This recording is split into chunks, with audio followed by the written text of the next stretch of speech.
Okay, good afternoon everyone. My name's Malcolm Roberts. I work at the CMCA, the same place as Martin Saunders works that you saw a little bit earlier. And I'm going to take the information that he passed on to you earlier on into a different, slightly different direction and build on that. So without further ado, oh, by the way, if I stumble a bit, don't be surprised. I don't mean physically, but... Okay. So we're going to be looking at the realm of electron probe microanalysis, which many of you will know is a very common technique. It's been around for many years. Started off essentially in about the mid-1950s and became a routine analytical technique in the late 60s and in through to the 70s, and still going strong today. Much of the instrumentation technically looks about the same as it always did, but the operating systems that exist around these pieces of equipment have evolved over time into better things. So what are we looking at? In a similar way, scanning electron microscope generates a beam of primary electrons, much the same way as XRF, but that uses primary X-rays, interacts with the surface of the sample, and a number of things go on. There's some cathodoluminescence, which is visible light, secondary electrons, backscattered electrons, and from our perspective, the thing that we're most interested in is the emission of X-rays. So that for many of you, this is going to seem very basic. Come on. Let's go. So an X-ray is a discrete photon of electromagnetic energy which is emitted through the interaction of an incoming electron with electrons that are already existing in the orbitals of our atoms. So what happens? Where's my little pointer?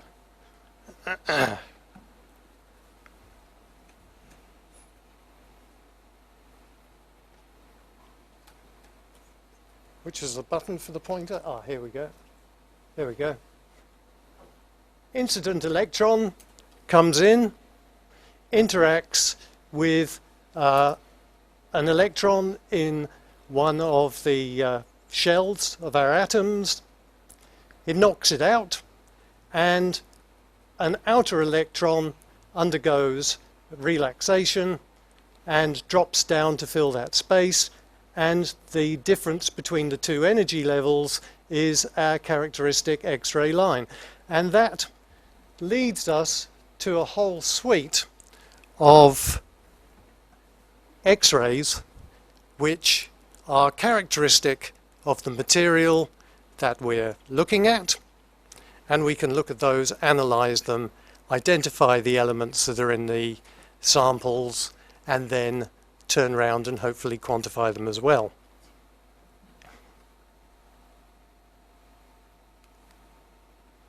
So we have an analytical workhorse. The CMCA has 2 microprobes currently. The newest one, which is shown here, was purchased from a what do they call it? A leaf bid, which we won in 2018 and was installed in 2019. The other one is considerably older And most importantly, from our perspective, I suppose, they're the only two electron microprobes in Western Australia. They're both the same model. One is newer than the other one. It consists of an electron gun and can then be used for electron imaging, backscattered and secondary. It has X-ray detection systems mounted around the outside of the sample chamber.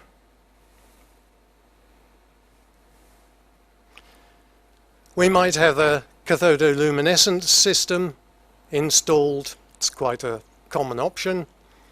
On our one here we have a hyperspectral cathodoluminescence system,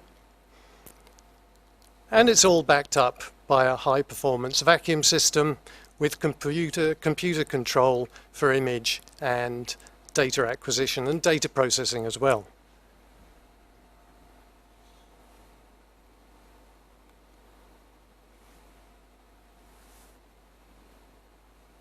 Move. Go. That's it. Okay. X-ray detection systems, something we want to talk about. We have two types of X-ray detection system on the probe. Firstly is energy dispersive, which many of you will already be familiar with. A solid state detector, no moving parts. And on this image here, it's the bit that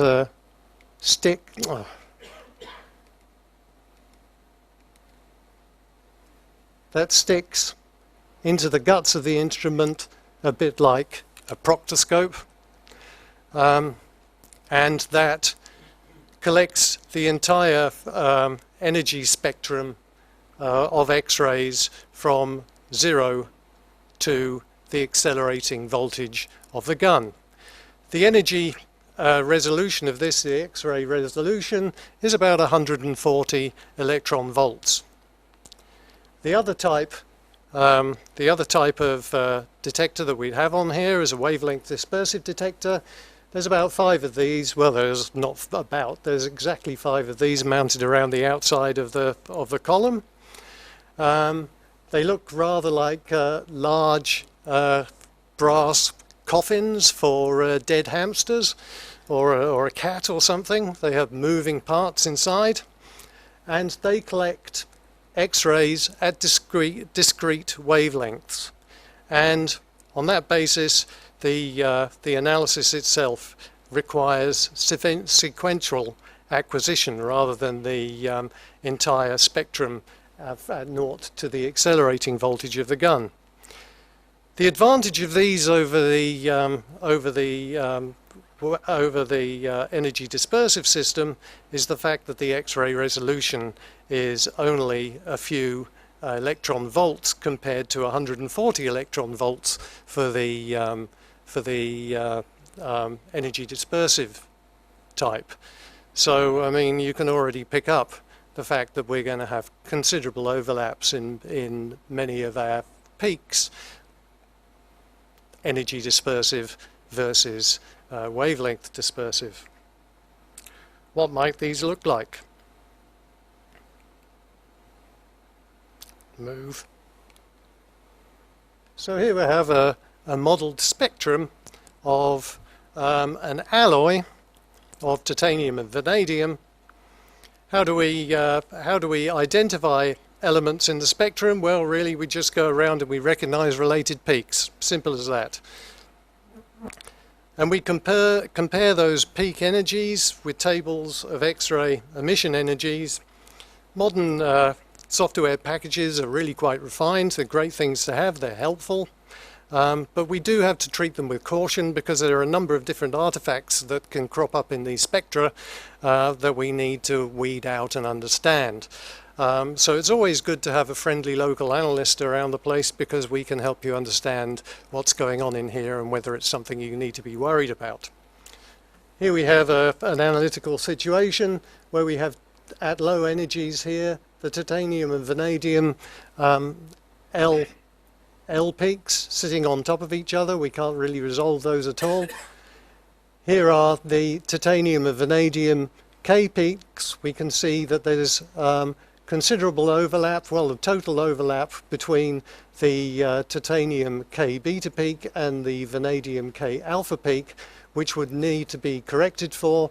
Is a bit awkward to do in a scenario like this, which is why, for us, the answer of using a wavelength dispersive spectrometer is so important. So let's have a look a bit more at those. Okay, well, here's the inside of the guts of a Deadcat coffin. We can see we've got it's all full of gears. There's a little motor up here which enables you to change the diffraction crystals which are inside. It works on the basis of X-ray diffraction, so it's a lot more precise than X-ray energies, and works on the basis of Bragg's law, n lambda equals 2d sine theta. Remember that from science at school? We measure the X-ray count rates sequentially at discrete wavelengths. We have 3 to 5 spectrometers commonly on these. As I said, ours has 5, or both of ours have 5. And we have 2 to 4 diffraction crystals in each spectrometer. And this is spectrometer 2 with the door open. Here are the crystals up here. This little motor here flips the crystals. This is a proportional counter which turns the X-ray signal into an electrical pulse, and that electronic pulse is then amplified by the preamplifier and sent out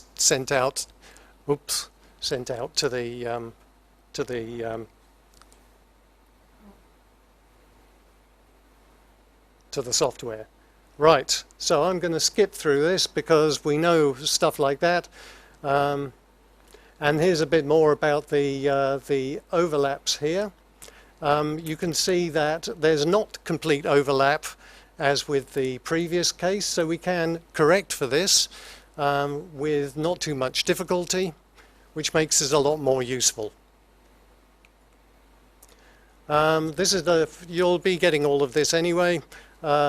But it tells you a little bit more about the efficiency. These are the kind of things we can do: point analyses, elemental mapping. It's basically more sensitive than the EDS, although the EDS stuff is okay for major elements and minor elements.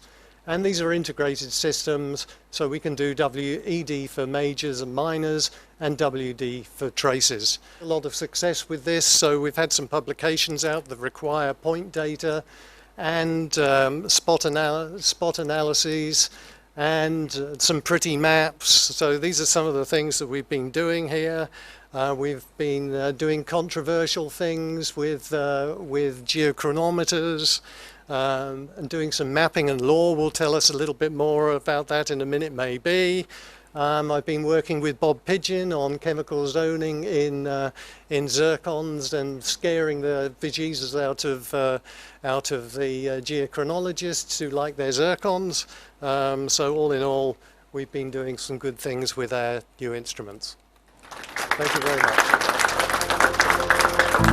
much.